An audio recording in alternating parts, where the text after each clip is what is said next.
All right. I will say hello and welcome back to another episode of All About Balance.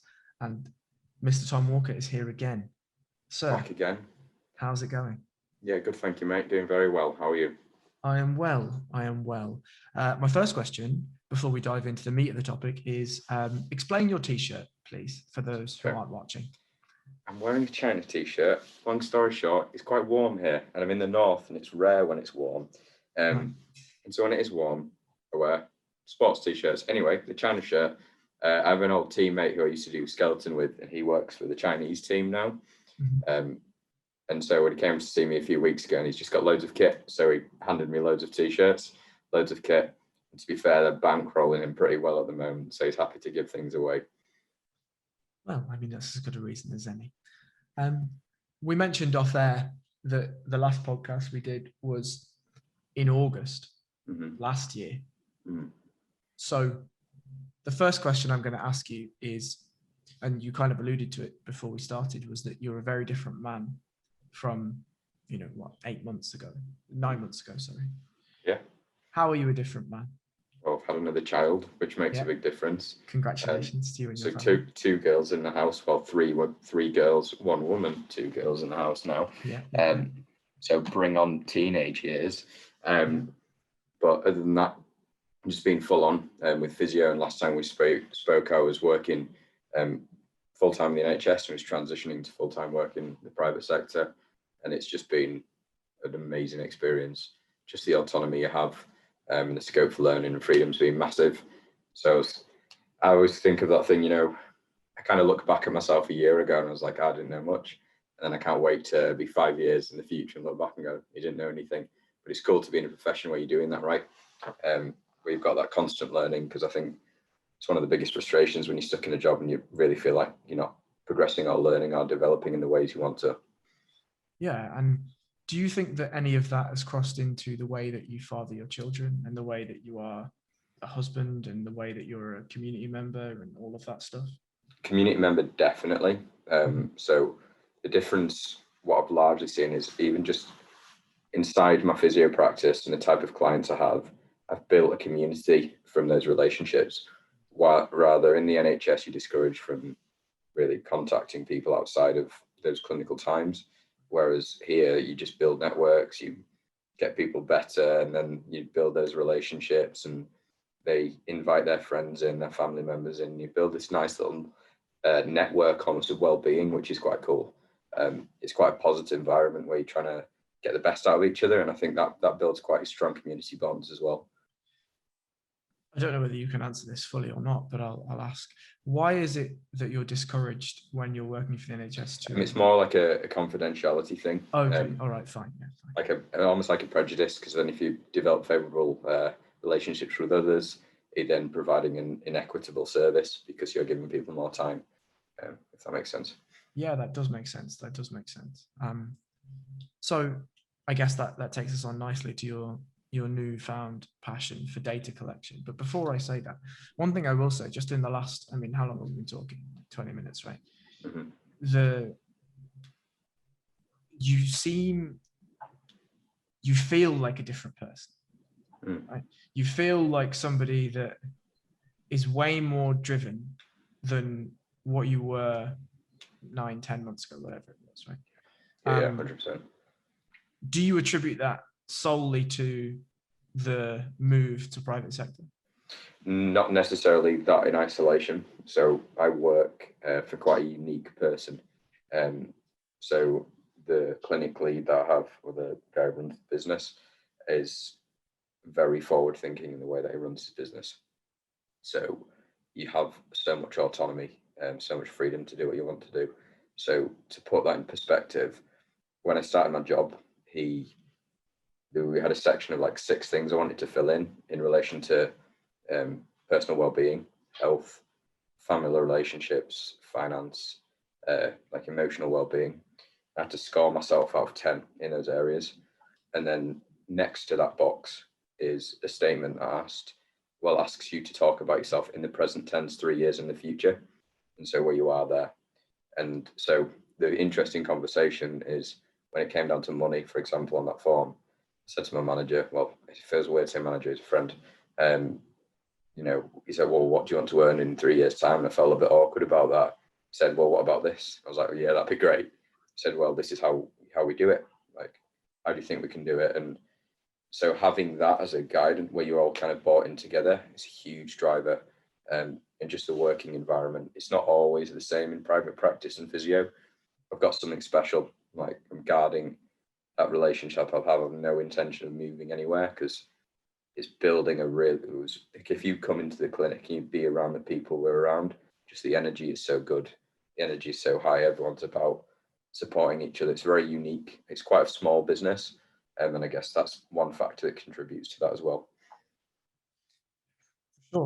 For sure. And it sounds, I mean, this isn't obviously to say that you couldn't get that in the NHS, but I think when one of the things that you've alluded to that I feel quite strongly about is the small business ethic and the small business motivation that you get.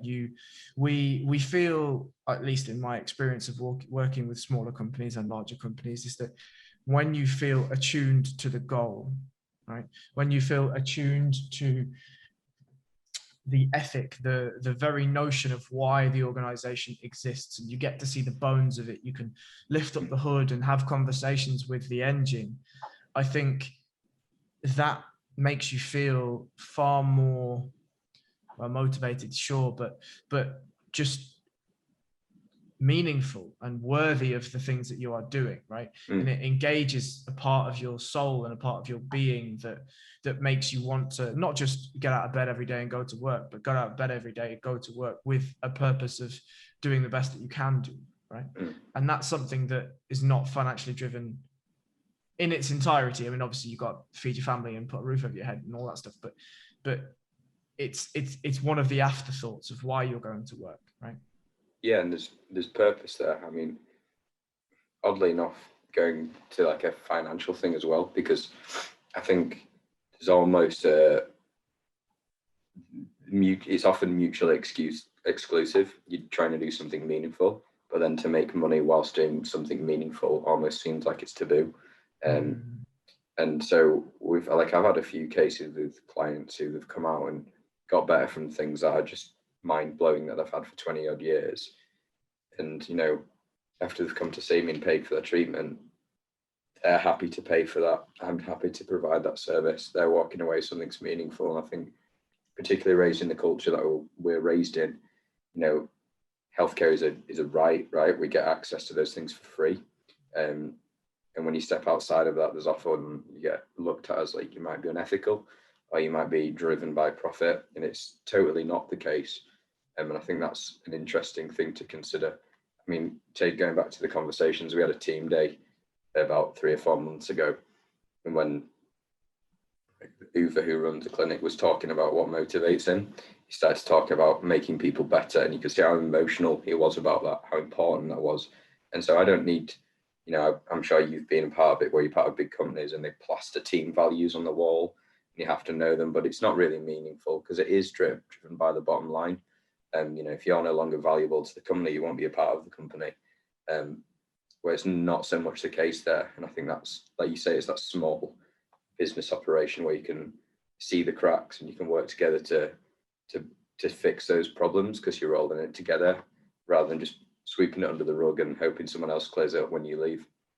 Yeah, and I think bureaucracy and sort of hierarchy causes a huge problem when it comes to attaining something based on a set of values that aren't profit driven when it's a business, right? Like I've worked for a company that, excuse me, that's a government ran organization, and it wasn't about money because there was no money, right? There was no money to earn and there was no money to spend. So it wasn't about money. However, it was about survival, right? And that was a very different thing. I then moved to an organization that's, you know, part of the FTSE 100, so a massively successful company in terms of its finances. And that wasn't about money because there was a surplus of money, right? So money wasn't, it was about productivity rather than money. However, I've been to a company and worked at a company where, excuse me, everything is about the bottom line, right? And it's less about the mechanics of the engine that produce the money, but the money itself, and ensuring that the production of the money continues. And the real issue that you have with that, I think, is that it's not about members of a team when it comes to a personality. It's not about investing in a human. It's about investing in a role, a set of traits, a set of attributes. And if those attributes can be replicated in another human, then they will be, right? As you said. Whereas what you're experiencing, I think, specifically when it comes to healthcare, right, is something that is massively valuable and massively attractive to people that are coming to the clinic. Because one of the criticisms of the NHS, however amazing it is and however fantastic it is that we have a right, whatever the fuck that means, to free healthcare. One of the criticisms is that because people are overworked and overbooked and all of these things, you can feel like you're just on a production line, right? Yeah. You're in, you have your 6 minutes with your doctor and you're out again, right? And you may not have been able to get through all of the things that you wanted to get through, and you now have to wait 3 months for another appointment. And by that time, it's a vicious cycle of problems. But what it seems like from the description that you've given is that you're in a situation where you don't have to act like that at all. If anything, it's the antithesis of that. And that's the beauty of it. We've got some pretty cutting edge stuff at the clinic. There's some machines we use and some equipment we have that are just so far beyond anything I've seen in the NHS for 15 to 20 years. And you talk about, for me, a really important thing is treatment planning. So if I have someone come in, I'm like super busy at the moment. So my frustration is I'll have someone come in and I know what the treatment plan is, and I'll end up throwing them in my lunch or just after work, because I know how important it is that I can actually get them in according to what I know will make them better. And that makes a huge difference, man. The outcomes that people get. And the biggest mistake I made when I first got in is I'd see someone and I'd be like, right, I'll touch base with you in 2 weeks' time. No, I'm pretty on it. If I know what they need, we get it done. And we have that conversation. And I think the difference is when someone's paying for care. I understand that not everyone can. That's a different subject. But when someone's paying for care, you develop almost what we call like a therapeutic alliance, where I say, this is what we can do. And if you do this, we'll get there in this amount of time. And you're accountable for that. And I think it makes you grow as a physio, because you can't hide behind an organization as well. You can't send someone off for a scan because you don't know what to do, or you don't refer them for surgery because you don't know what to do. It forces you to act and think differently. And then people, when you see those changes and you develop that alliance, that's pretty cool, man. Like, it's really good to be part of that process. Yeah, absolutely. So you spoke about, obviously we've spoken now about the differences in the autonomy and whatever, and you were touching on just outside of the podcast that you started a data collection exercise, right? Do you want to talk a little bit about that? Yeah, so obviously quite interested in my jiu-jitsu. It's another passion of mine, but to be able to combine my passion is really interesting. And anyway, I got super nerdy and I started to read a lot of the research papers that have been published on jiu-jitsu and injuries in jiu-jitsu. Is how can we help people who come in? Because a big problem is, I'm sure you've been around it, you'll have people who go and train, or people who are novices, and they might injure the neck, and then they're like, well, I'm not going to train because I've got pins and needles. Do I need to go to A&E? Do I need to get a scan? When in reality, if you've got someone with experience and knowledge about the subject, you can say, no, you just need to get back to training. We can manage that while you train. But going to the data collection thing, the biggest issue in the research is widespread participation in jiu-jitsu was quite minimal. And it's really progressed in the 5 to 10 years. And what we start to see is data collection, but it's not very good data collection because it's not a centralized system. So you have a lot of questionnaires that are sent out to clubs, and those questionnaires are sent back, and surprise, surprise, the most eager participants are white belts, and there's a larger participant base of white belts who self-report. And we all know someone who's like your sideline physio at a club who will, they've had a similar injury. So then they tell someone who's injured, oh, it's the same injury. And then you lead to managing conditions quite poorly. Anyway, so what I've done is I've started to compile a questionnaire just on a Google format and working with Gracie about our round day in Leeds, we've developed a bit of a relationship where they, when they're injured, click on this form, fill it in. It takes them a few minutes, and I'm starting to collect quite good data, because then they can speak to me. If they come see me, I can professionally diagnose it, and then we actually get a true reflection of what's going on and what's actually happening. The only organization who's done it much better than me is the UFC Performance Institute. But the issue you have is the data in the UFC PI is MMA, and that's an entirely different beast. I think a lot of the comparisons and data they're drawing from grappling doesn't really carry over, because the dynamics of grappling is very different in that setting. Yeah, for sure. So you mentioned the UFC PI. Mm-hmm. Is that the goal? No, they've got a different goal. I don't want to work for anyone. But the goal for me is to collect as much information I can in the UK, and develop a bit of a resource and a hub in the UK. Long term, here's my plan, is to develop enough information where I can produce quality content for people to help manage injury on and off the mats. Because there's plenty of things popping up for contact sports athletes and for jiu-jitsu athletes, but it's not data driven, it's very anecdotally driven. So if we can develop some general themes and general ideas and start progressing those ideas, we'll just see people be able to spend less time being injured. So one of the things I'm doing at the moment is, when is someone injured, they'll tick on the date they got injured, and then say, when are you going to return, or when's your anticipated return to the mats? What I hope as the years go on is, when we get involved in that process, we see that time out reduced, and we see people being able to get back to their game as quick as they can. Because ultimately, we all know people who've been injured or carry the same injury on the mats and haven't had it treated. You know, they might go get a sports massage somewhere, but it doesn't fix the problem, does it? And so they're then saying, well, this is my injury for life, this is my chronic condition, and that shouldn't be the case. So objectively, I want to collect as much data as I can. So then that helps me understand the demand for the sport, produce some content, get involved at different clubs, and have people to be able to come to me knowing that I specialize in that area, because there's not a lot of that. There's really not a lot of that in the UK at the moment. I mean, I can think of two people, and you're one of them. Yeah. The other one is Dr. Rosie Sexton, right? Yeah.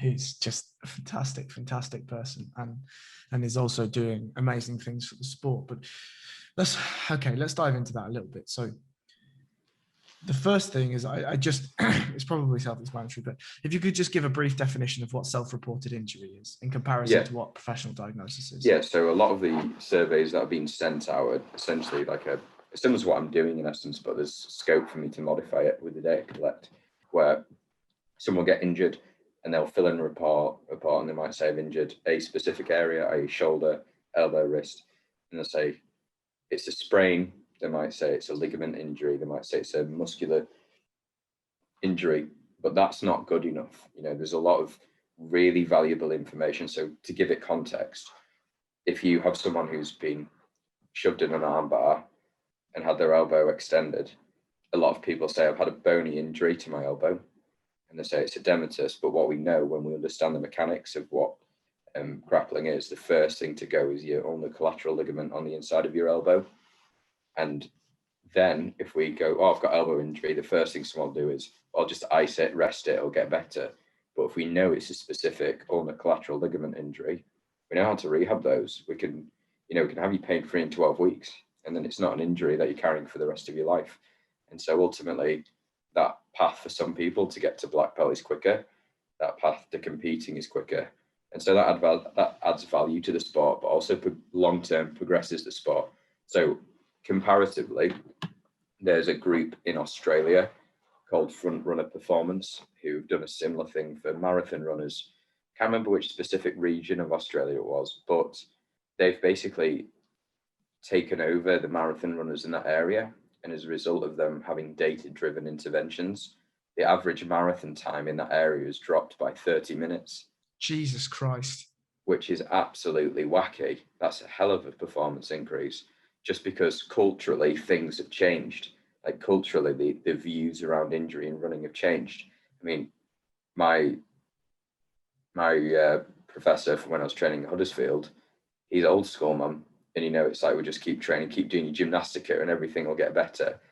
And he's carrying stuff that I know you could get better if you gave it the right level of input. And so, if you influence 5, 6, 7, 8 clubs, and then they've got this approach to professional rehab, they just get better, and then they pick up attitudes, and they're not talking about what supplements best on a WhatsApp group. They're actually focused on professional rehab and getting better.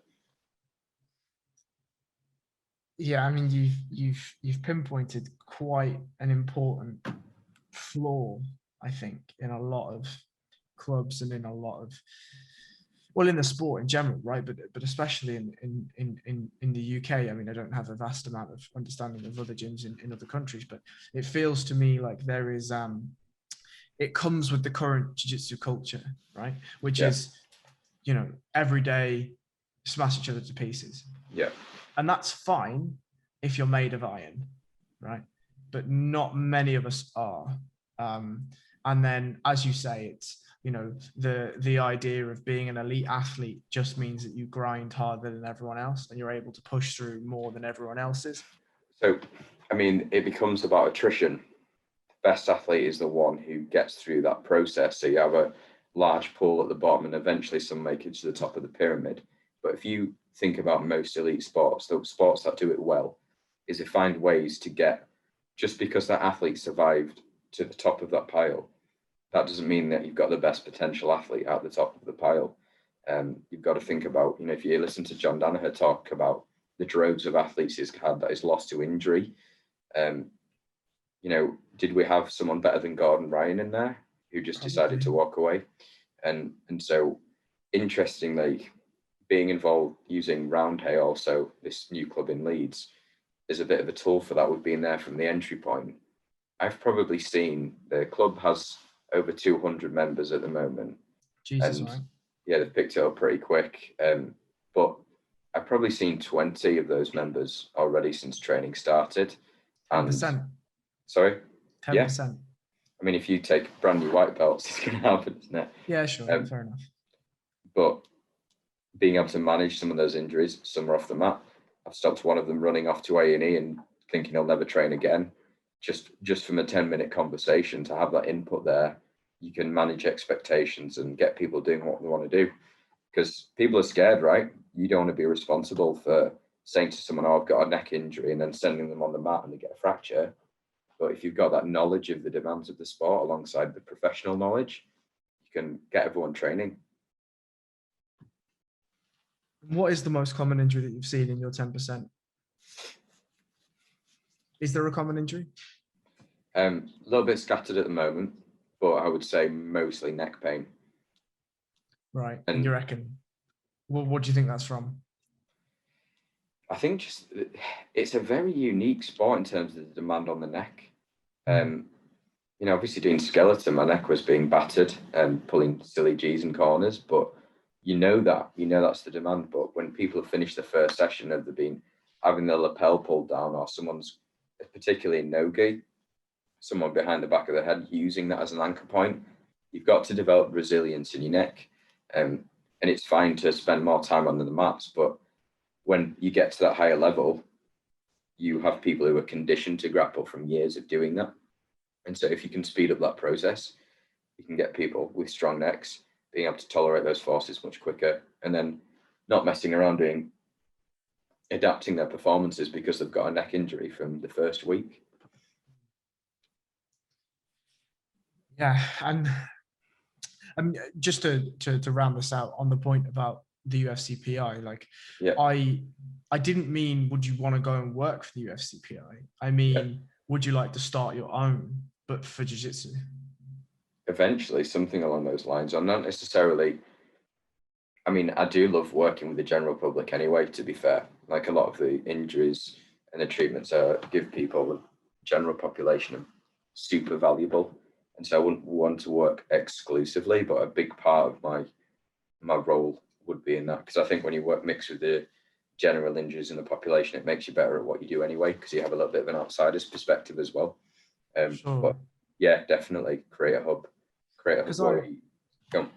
I had a conversation in the last episode, and what we talked about was ways in which we could build sport, right?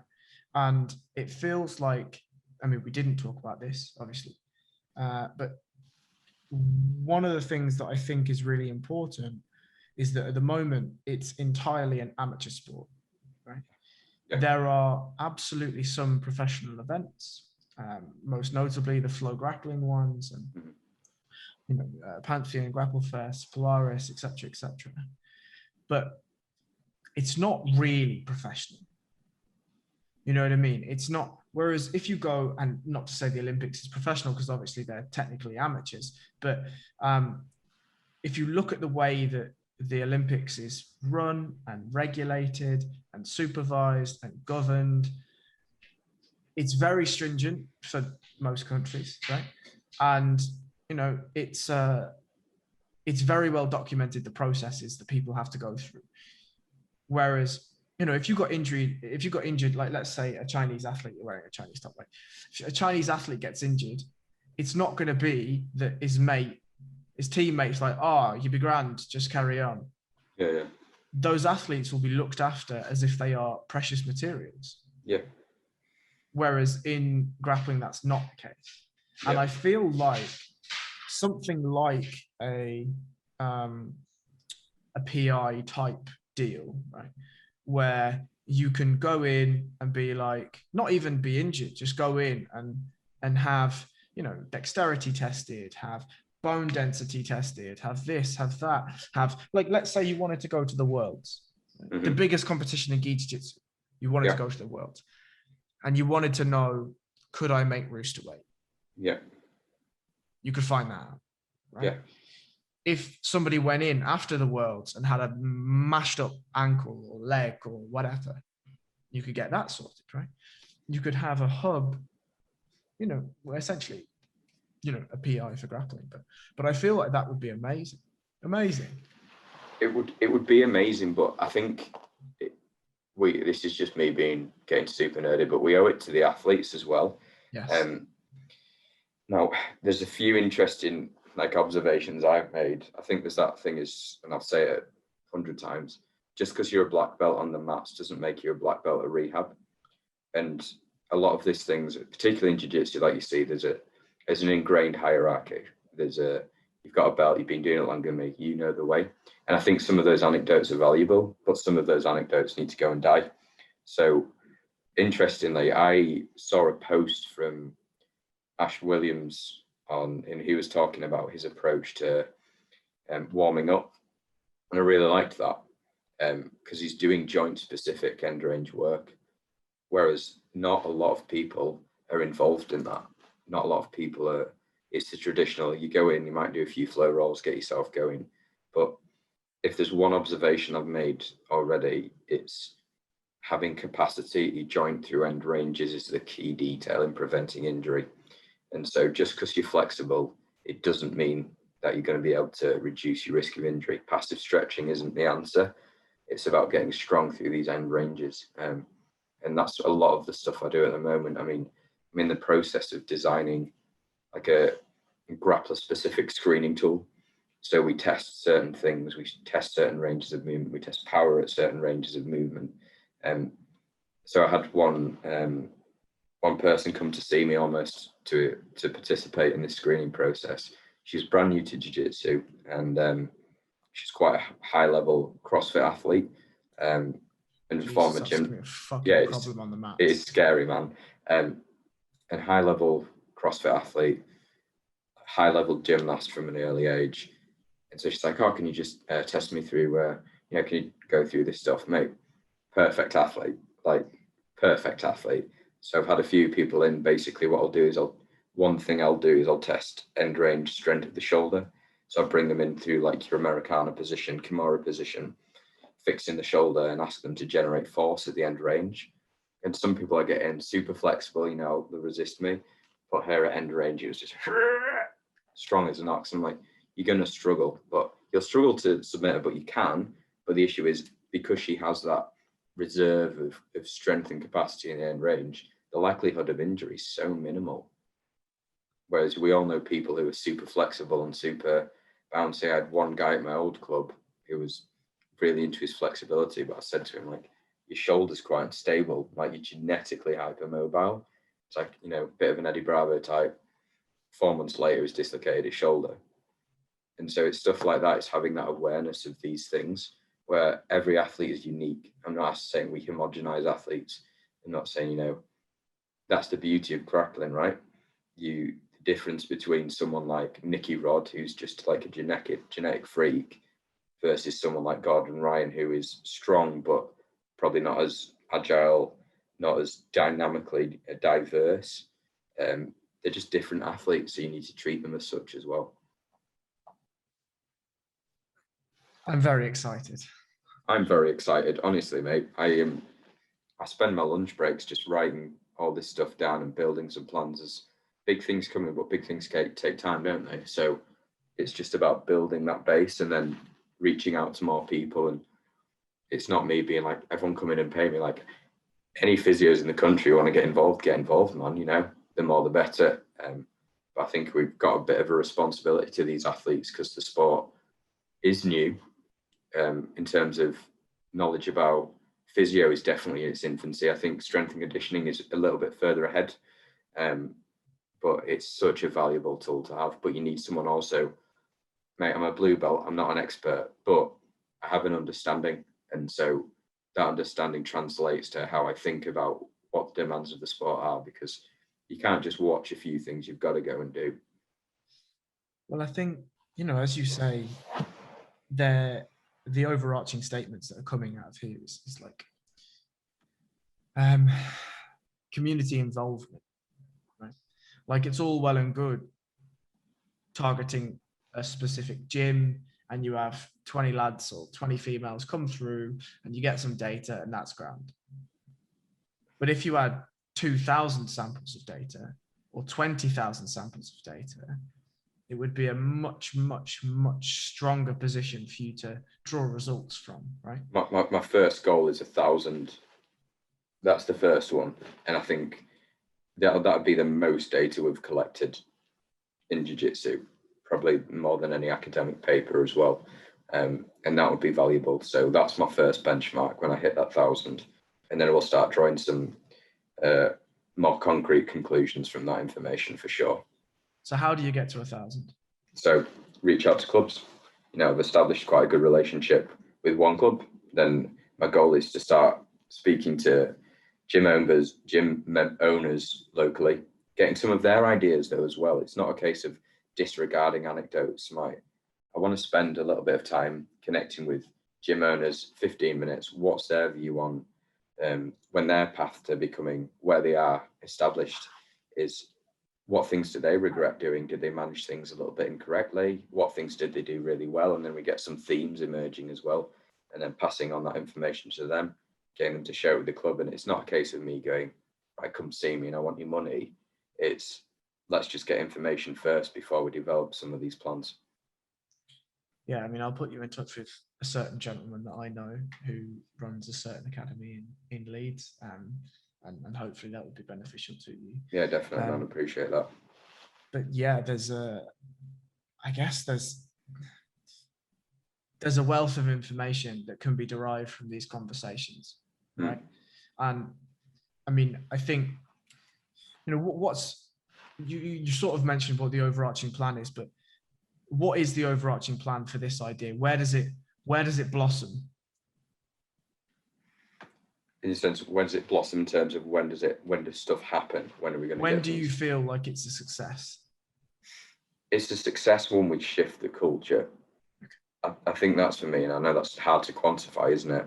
Yeah. But it's when we collect qualitative research, we're looking for thematic changes. And when we start seeing conversations around, right, let's look at rehabbing, let's look at strength work as a possible solution and not CBD as a possible solution, right? We look at nailing. So I think the biggest problem we have in jiu-jitsu is everyone's so focused on the marginal gains, the 1%, the 2%. But if you're not doing the 98%, what's the point? And so shifting that view where if you want to supplement, great, but are you dedicating time to rehab? Are you doing joint specific training on a regular basis?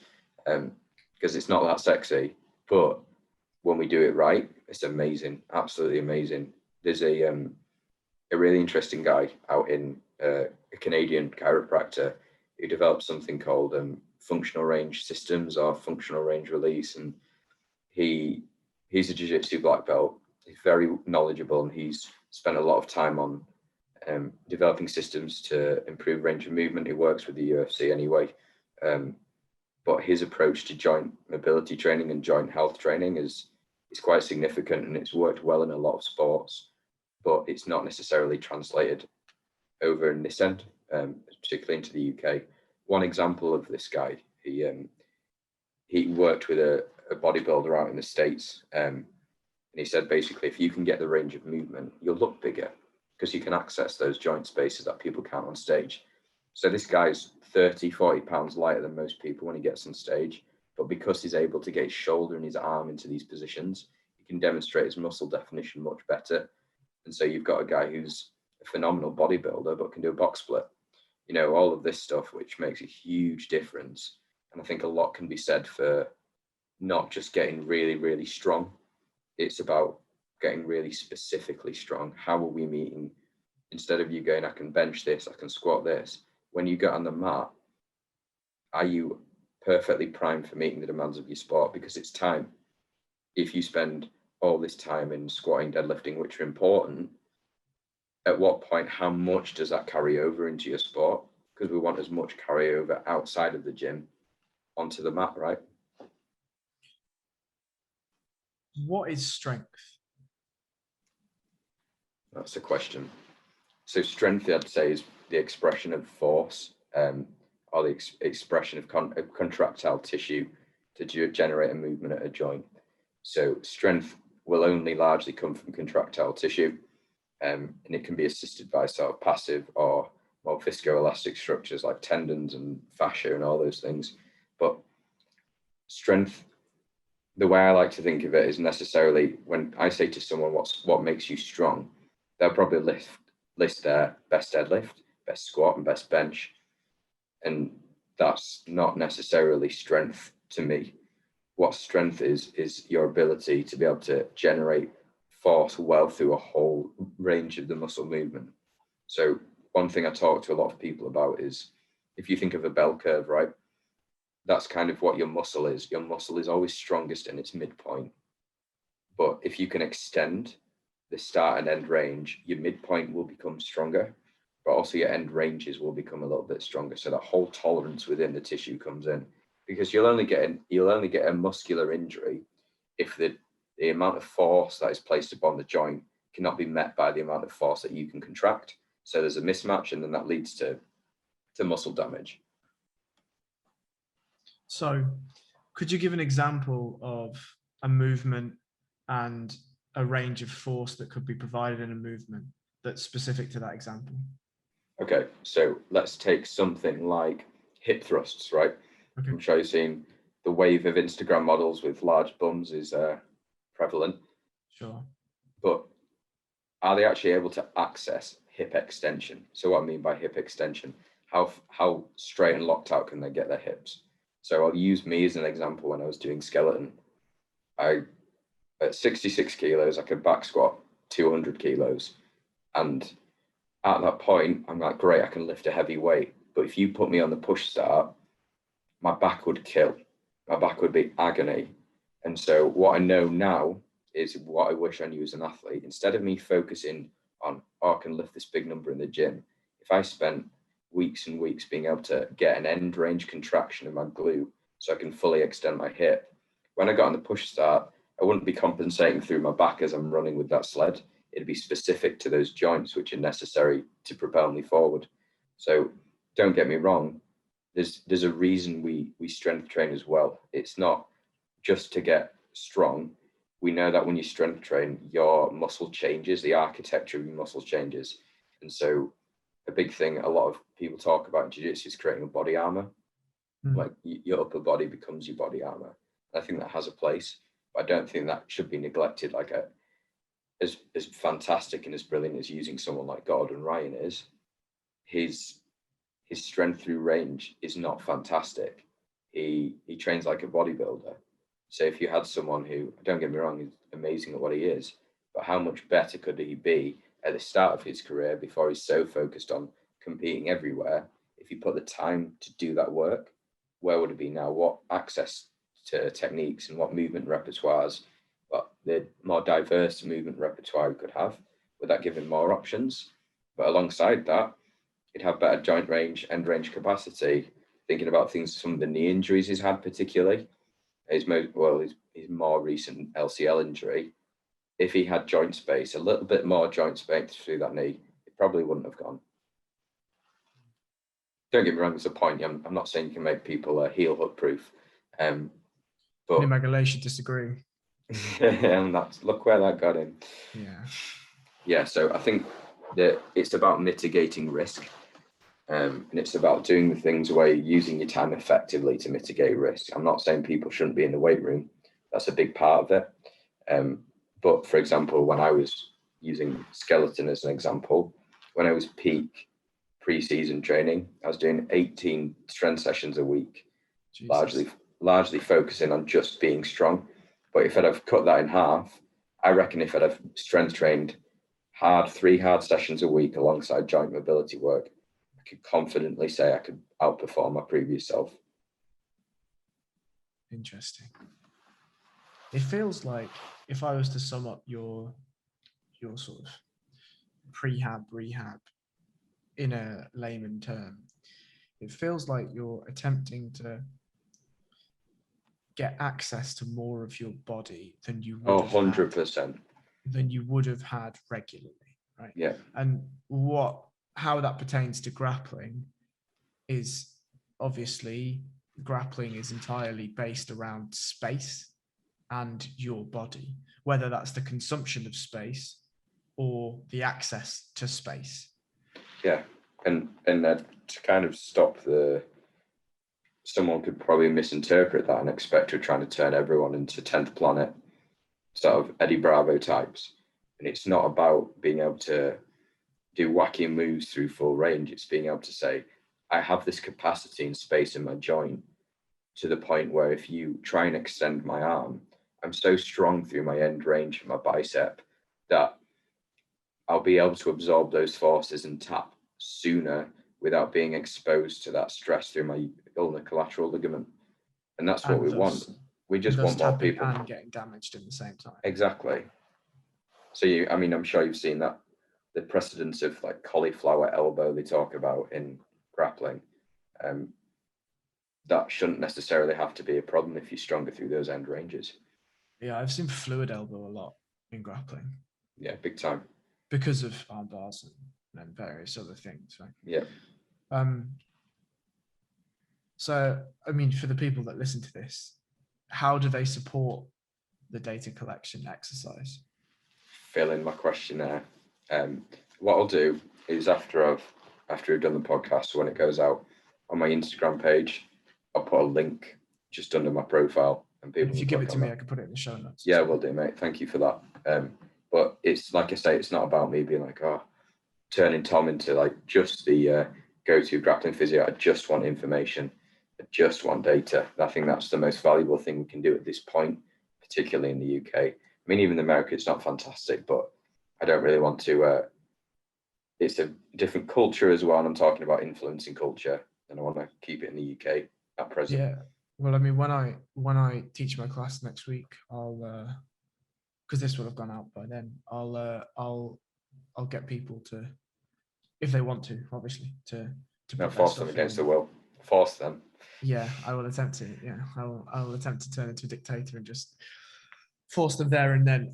Maybe instead of a vaccine passport, it will be a Google form passport. They have to prove they've entered their details. Yeah, exactly. Yeah. That sounds fantastic. An interesting thing I'd be thinking about as well is when competitions are starting to pick up in the UK as well, attaching that or something along those lines into entry forms or forms that go out and things like that. I think that could be a possibility. Sorry, I'm taking some notes here because there's a couple of people that I feel like I can connect you with that may be able to help you in there. And so I'm just making sure I write this down so that I remember at the end of it. Because I see no reason why not, right? And I feel like, you've got clothing brands or whatever brands that sponsor events. At one of the first Pantheons, we had an organization that came called Theraplate. You heard of Theraplate? Yeah. So they came and they were offering treatments on the side for either athletes that were about to compete or had competed, or let's be honest, at those first couple of Pantheon events, the majority of the audience were grapplers, right? So it was also if one of the audience fancied to jump on the table and have a conversation, then they could do, right? And I think there's room for that. There's room for that same thing, where specifically a sports specific. Jesus, that was a terrible use of the word specific, but a practitioner that understands to some degree, right, blue belt, whatever, to some degree understands the sport, but understands the demands of the sport and how that pertains to your body. I think it's really important. And I think, sorry, just to round out this point, I think one of the things that I would like to see change in the culture of the sport, but I think this is way wider than just the sport, is I think their physio has sort of a connotation to woo-woo science, right? Like it's not real, or that it's not proven, or whatever. And I mean, chiropractors and all that stuff, and just clicking some bones and expecting to be healed, or claiming that you can, cure cancer by snapping somebody's back or whatever. It's quite clearly bullshit science, right? I'd be very surprised if somebody could cure cancer by, giving my back a click or my shoulders a rub or whatever it is. Because if that's the case, then we're seriously overthinking this cancer thing, right? But I think that I would like to see, and I think you're doing a really good job of it, right? And it sounds like your organization is doing a good job of it as well, of trying to prove the worth of physiotherapy through data rather than anecdotes, right? And so the thing is as well, for what we do differently, is physio is a human science in a sense. So there's data and there's information, but it's about collective themes. And so when you look at research, the research from a physio paper is very different from that of something from pharmacology. So in pharmacology, they use something called the EC50, which demonstrates a consistent effect across a wide population. And you can do that in physio.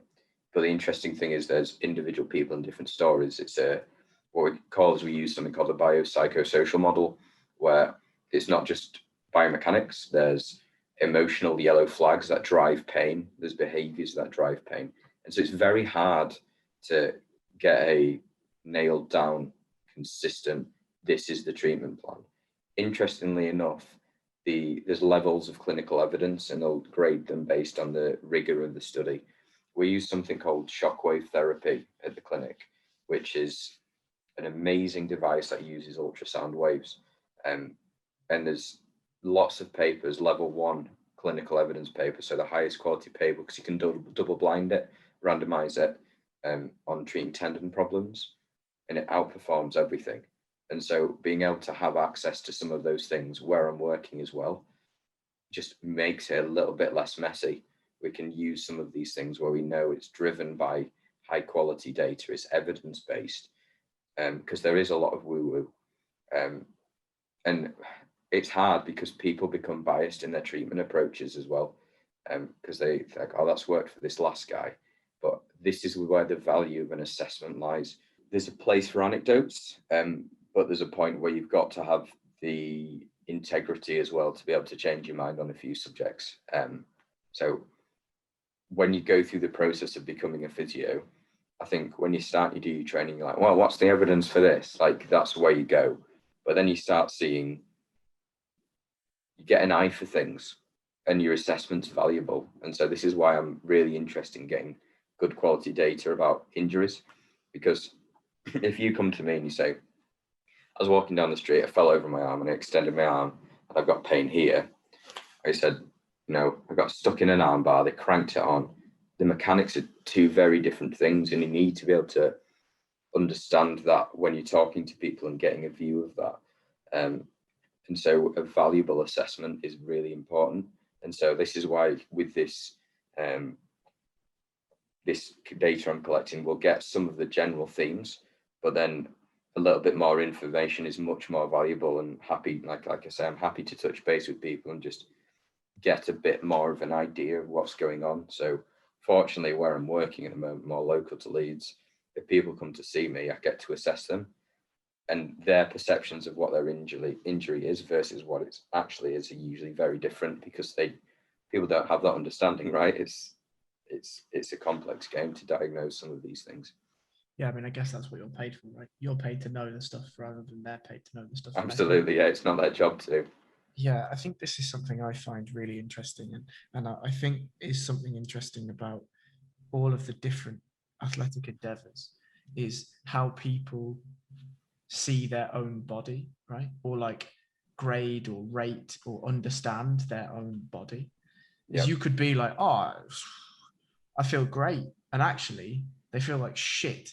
You know what I mean? And their body is all over the place, but they've just, maybe they're a little bit more mentally tough than the next person, and they just accept the pain and crack on, and then it hurts less, right? You said there are emotional receptors there that can increase, and I suspect decrease pain, right?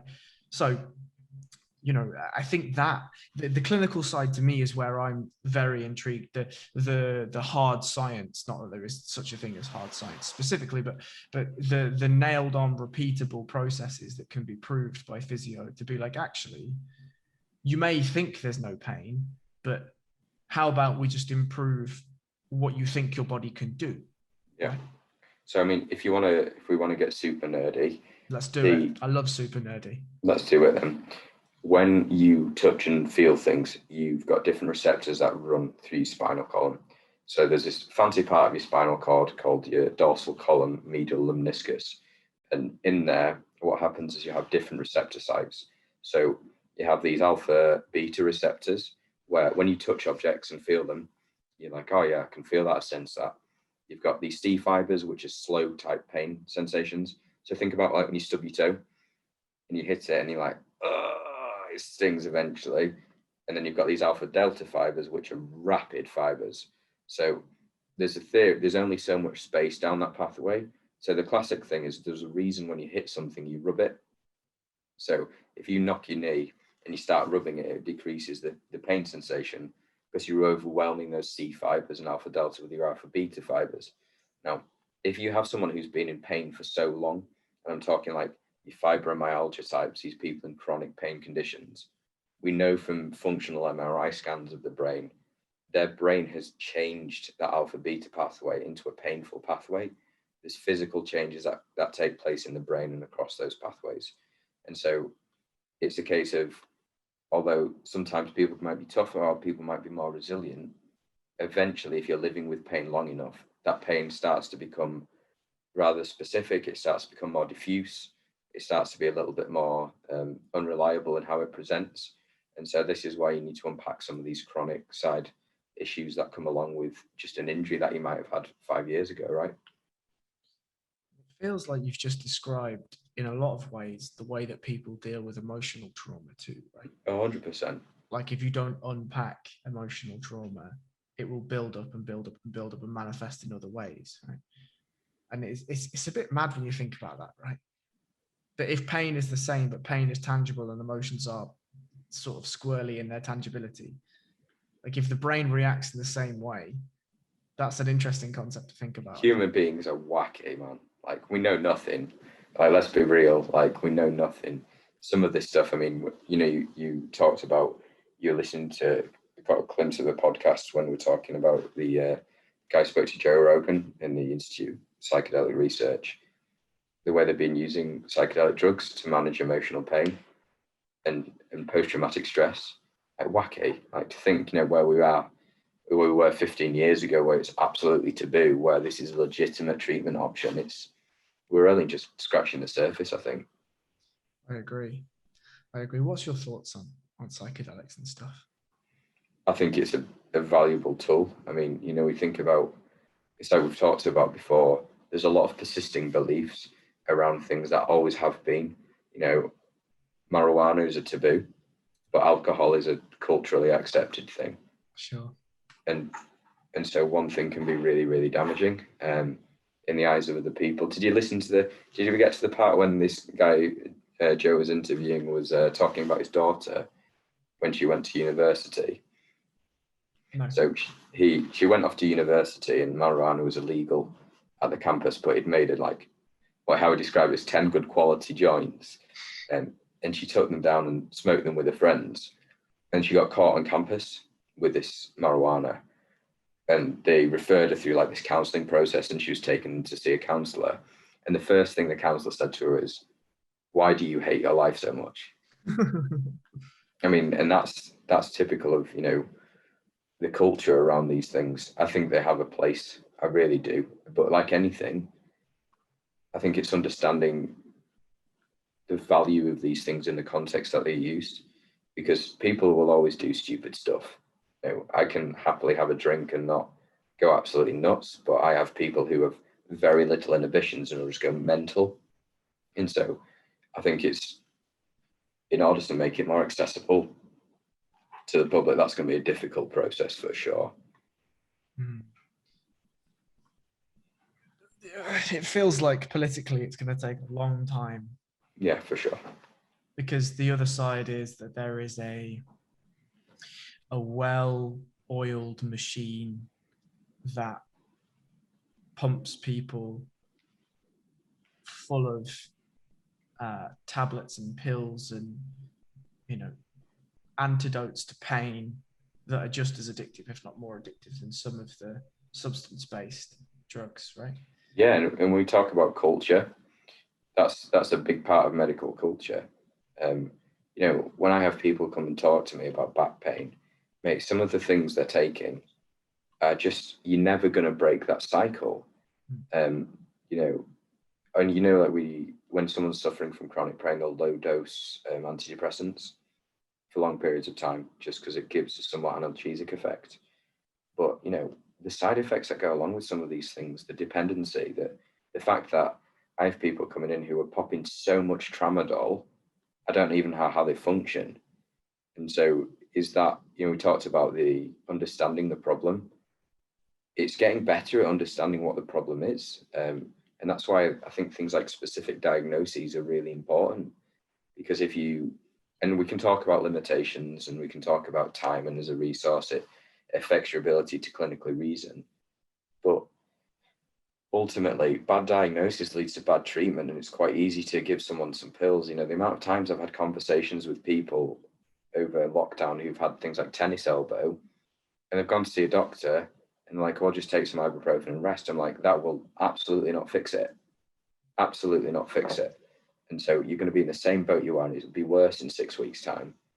So I think, yeah, I mean, there's loads of cultural issues when you look at what happened down the eastern United States, in terms of how they were just doping everyone up. I can't remember the name of the drug now. But at one point, sorry? Oxycontin? It was Oxycontin, yeah, that was it.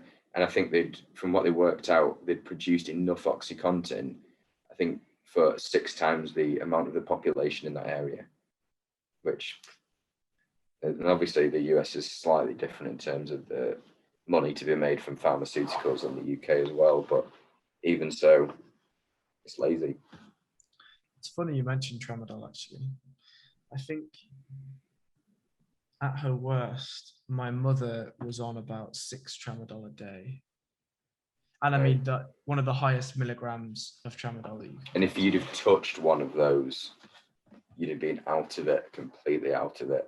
Oh, yeah. I mean, I remember when she first took them, and the first time she took one, she slept for 2 days. Yeah. Yeah. And by the end, yeah, she was, you know, I mean, by the end, she was on a concoction of, I don't know, maybe 25 pills a day, something like that. Because you just exhaust your options. The thing is, it's all this, you're trying to do things exogenously, you're trying to give people substances from the outside. And the cool thing, like the awesome thing about my job, is you give people the tools to fix that from the inside. through rehab, through strength training, through whatever they do, and they can produce those effects by themselves. And that's autonomy, because then you don't have people dependent on a system. So a highlight for me when I know I'm winning is when let's say I have someone in with back pain. I've seen them for a few weeks, it's getting better, and then all of a sudden they do something and it flares up, and they'll come back and see me and they said, you know what, between the last appointment I had a big flare up, but I did those exercises we did in the first appointment, it settled. I'm like, great, now they've got that tool in the box for the rest of their life, rather than just going, I've popped seven different tablets and hoped it made it better. They've actively changed their internal environment rather than just popping pills, which is mega, absolutely mega. Do you think that there is a situation where people are too far gone with pain to fix it? Yes, absolutely. Yeah, I see it a few times. Yeah, you see a certain type of people.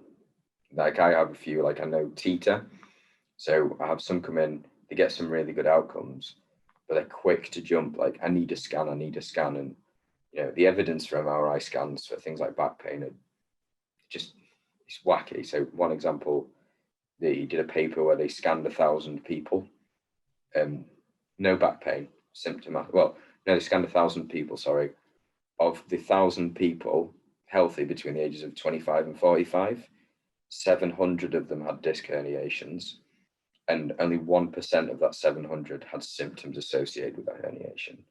So Jesus. A lot of these findings are incidental, but then you have people who are so far gone and so reliant on healthcare practitioners telling them things. So when I tell you this example, I had one guy come in, doing really well, he's smashing it, doing a really good job, had an incident of back pain and didn't go back to knew what settled it. The first thing he did, he called the doctor, called the hospital. He's like, I'm in pain, it's gone. And for me, I'm like, you know what? There's a point where I could beat myself up and say I'm not educated and well enough, but you're too entrenched in that cycle. And ultimately, he will go through a system that will reduce his autonomy and he will expect things to be done to him rather than doing things to change himself. And that's not a judgment. It's more a case of he's just part of a system where he's so entrenched in his own beliefs about pain, he can't snap out of that cycle. Some people are too far gone. I wish I could help everyone, but some people definitely are. You've touched on something interesting there, right? And that interesting thing is maybe a byproduct of capitalism, maybe a byproduct of the wealth that we live in now, but that's that specifically in the UK. I don't know about other places, obviously, but that's that there's an expectation that the state will look after you, and not only look after you, but do things for you. Yeah. In regards to the meat vehicle that you supposedly own or rent or whatever your disposition is. Mm. And it's interesting, actually, now that you sort of pose that as a point, that it probably does make more sense and will likely lead to more longevity in results if there is some form of ownership of the result. Right? Mm-hmm. Because it's very easy for you to just be like, I'm waiting on a referral. I've been waiting 6 months. So I'm just going to wait some more. Instead of, and I mean, look, I obviously, I'm sure that not absolutely everything that you prescribe or give in a treatment plan works first time, every time, right? That can't happen. But no. But I suspect that, and this is where the sort of the popularization of the practice needs to change, because if you were to go to the doctor and he prescribed you, a specific set of tablets, and you took those tablets for 2 weeks and you had some bad side effects, or it didn't resolve your problem, placate your problem, whatever it is, well, you just go back to the doctor, right? You'd be like, all right, mate, it's not worked. And he's like, oh, cool, we'll try this because this helps with this and this and this, right? But when it comes to something like physio, right? And you've made some fantastic points to sort of solidify the idea of physio, but when it comes to something as unpopular as physio, you give them a set of movements, a set of exercises, whatever it is. They go home, they try them for 2 weeks and they don't work. and then you'd be like, it's bullshit, I'll just go to the doctor. Like, how do you combat that? A few ways, because it happens loads, right? Surprise, surprise, I don't nail everything on the first go. And so there's a few ways you combat it. The first people is setting clear goals for what winning looks like. So I'm going to take an example of back pain. So like sciatic pain, someone comes in with sciatic pain. They come on the bed, I'll slump test them, which is like a test to specifically test the nerve. And normally if it's a true sciatic symptom, you'll see a reduction in length through the hamstring down the sciatic nerve route. And so I'll say, right, your range is this. The goal is let's leave the session with better range. Okay. And so I get them better range. They leave the session. I'm like, now winning looks like coming back to this session with the same range. And this is how we're going to do it. And because your back pain's so bad and it's so up and down, it's not a linear process. We're not going to use pain as an outcome measure for now. We'll get to it, but we won't get on top of pain until we get you the range first. And so then people go, right, my focus between now and the next appointment is maintaining that range. I'm not sweating about the pain because we'll address that, but we know we can't address that till we get the range. And so they come back and they go, you know what, our back pain's not a lot better and we know it doesn't resolve with the evidence that quick. So I said, right, get on the table, right, your range is great. Then you move to the next step. And using that as an example, I had a man come to see me who said he was suicidal because his back pain was so bad. He's walked with a stick for 4 years, and within 3 sessions, he'd thrown his stick away because he'd got to the point where he said, the first session he wasn't pain-free and he was in a little bit more pain. I said, stick with it. Plan is to do this next. So instead of saying pain, pain, pain, because pain is very subjective, we focus on objective outcomes, and then that helps combat that. But you'll have people who are so focused on the pain, it will immobilize them. So you need to set goals with them where we say, look, I'm not disregarding pain as an important factor, but it will never go away till you address these issues, because it's your job to educate people as well, not just to get them on a bed, shake some skin and send them out, right? There's a lot of those things that really buy in. So you combat it by clear goal setting, but also being on board, like being a genuine, compassionate and caring person, seeing that you are legitimately interested in them and getting them better. And that goes a long way, a very long way. I had one man come to see me who'd seen 4 physios before, and he said, like, one of them literally talked to me for an hour, told me to breathe differently, and he's like, and I walked out there like, are you serious? Is that it? Whereas, you know, his back pain's resolved now because we've built that relationship where he sees I'm actually invested. It's in my best interest to get him better, like purely from a financial perspective. If I get someone in and blitz them with 12 weeks of planned treatment and they don't get better, they're not going to tell their friends. They're not going to get people to come see me. So the responsibility and the onus is on me to educate them and guide them through that process in a caring way. And then that goes a long way in that process for sure. It makes a lot of sense, my friend. It works. It works. So what's the next step for you in the next year? What's the next step? Just accumulate knowledge, because I just get better at what I do when I accumulate knowledge. So my plan is I'm going to do a course in ultrasound diagnostics as well, just to get a little bit better at that, because that's another thing that ties into, if I have a more efficient session, an efficient diagnosis, then I can target the problem better and lead to quicker and better outcomes, right?